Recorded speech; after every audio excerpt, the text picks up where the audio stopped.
近排發現咧，我好少拍呢一個出嚟行街嘅blog 嘅。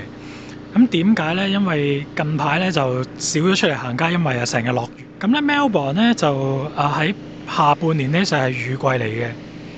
咁你睇到呢條片嗰陣時咧，其實就係9月啦。但係咧，我拍嘅時候咧係早幾日嚟嘅。咁就係8月尾。咁咧其實8月尾咧 Melbourne 就未到春天嘅，但係唔知點解咧，啲花咧就開晒，仲開得好厲害添。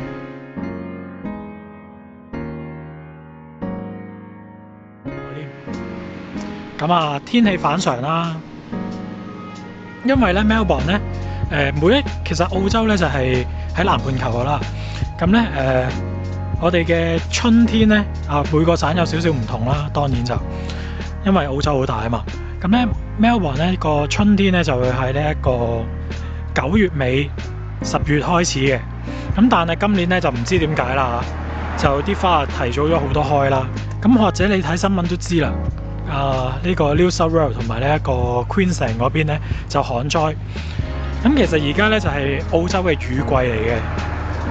咁你可以諗下啦，而家雨季，但係咧佢哋兩個省咧都旱災咧，咁其實真係可以話係非常之嚴峻嘅個情況。咁我呢邊冇旱災嘅，早排咧仲落雹添。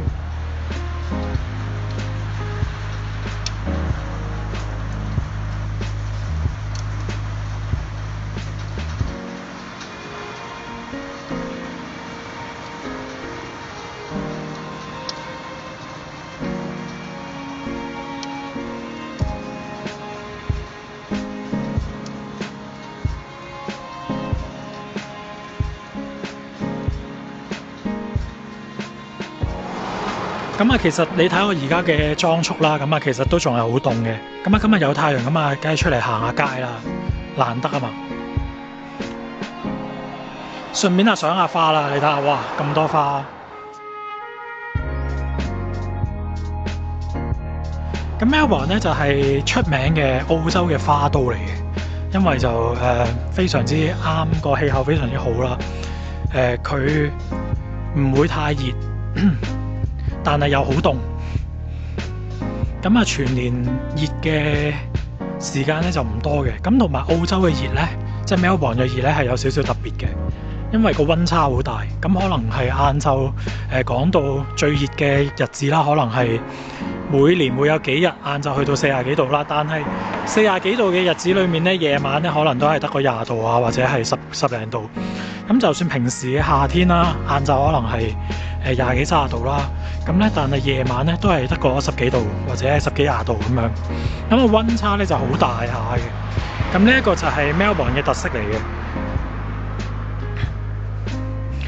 嘅。同埋啦，澳洲咧通常咧就係會喺呢一個上半年啦，就係冬天啦。南半球同北半球係調轉㗎嘛個天氣。夏天咧就變咗係又唔落雨，又好熱，咁非常之乾燥嘅。咁同北半球嘅夏天咧就唔同，北半球嘅夏天就係會好多雨啊，打風啊，即係當然唔係個個地方係啦。係啦，澳洲咧係唔會打風嘅。咁澳洲咧好多人個花園裏面咧都會種啲花啊，因為比較多人有 house 啊，你睇下呢間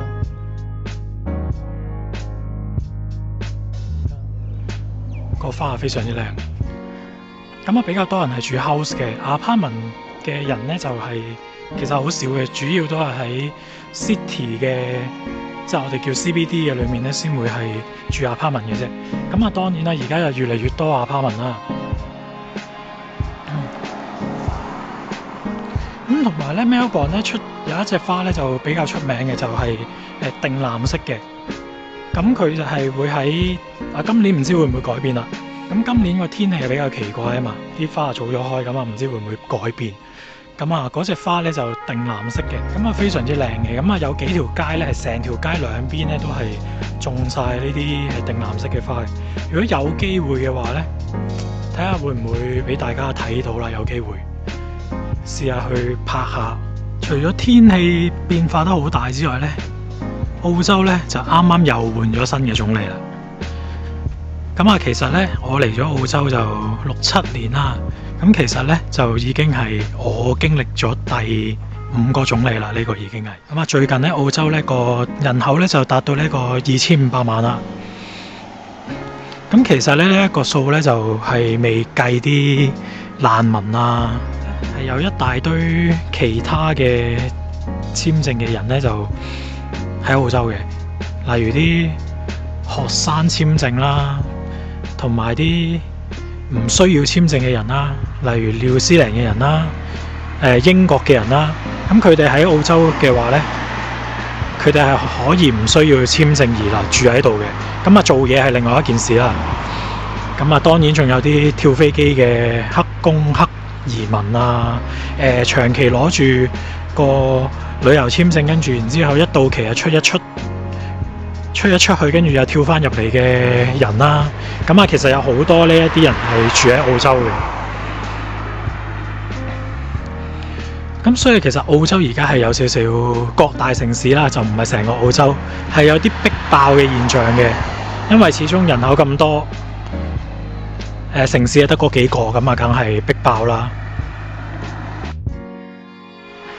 今日就咁多先，下次再同大家講過，拜拜。